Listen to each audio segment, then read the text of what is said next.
Hey, what's up guys, Ramtin here, and on 7th of February there was a 2.04 update for Gran Turismo 5, and it was mainly tweaks and stuff like that, little fixes, so we're going to go over all of the stuff they said.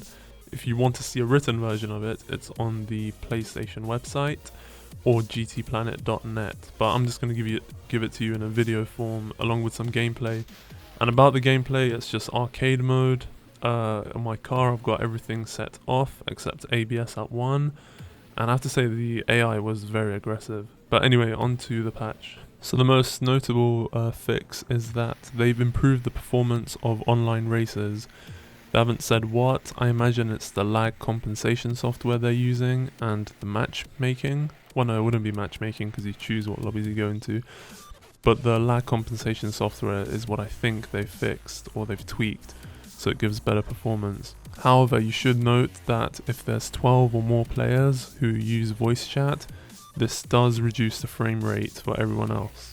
Next is that the wobbling effect, which I talked about in one of my previous videos, which I posted on the original CP9 channel, there was a wobbling effect in Chase View which they added, and some liked it, some hated it. It was a Marmite addition to the game.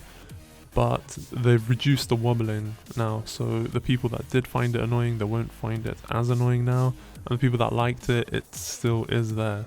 Next is AI controlled electric cars, so your opponent cars or your car in B-spec, they will now pit in automatically to recharge the battery when it's run out.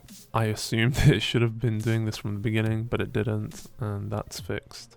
Next up, they've reduced the effect of force feedback on the wheels, especially on tracks where there's banks, so such as the special stage Route X oval.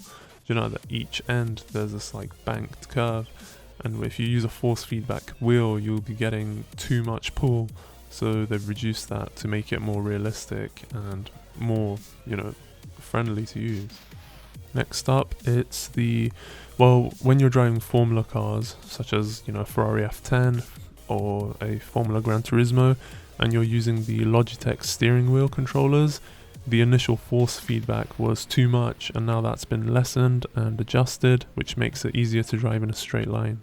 They fixed a bug where in 2-player battle mode, the lap time, race position, and all of that sort of on the top of the screen, the information that's displayed there, it wouldn't show on the second player's side, and they fixed whatever bug was causing that.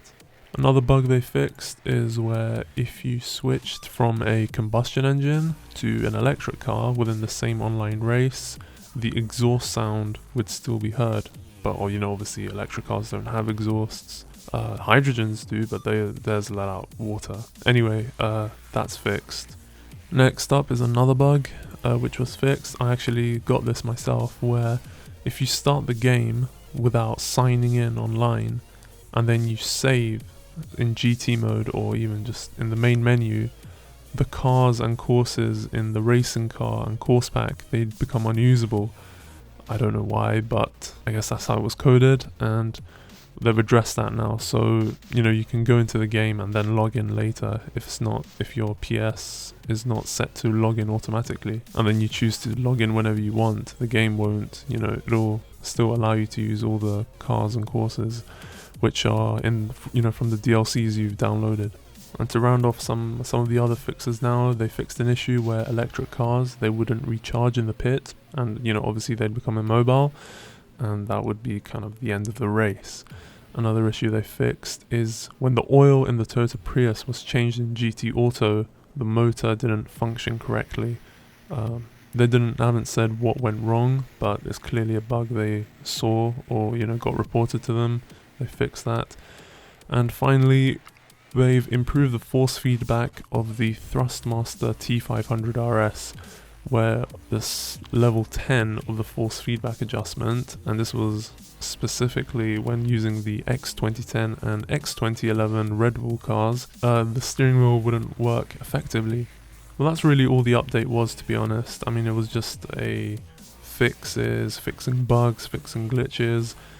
However, with it has come some few problems. So a problem has been found where players sometimes do not receive XP or rewards after an online race in the open lobby or lounge. And Polyphony has responded. They said they're currently investigating the issue and they are working to correct the problem, and they apologize for the inconvenience.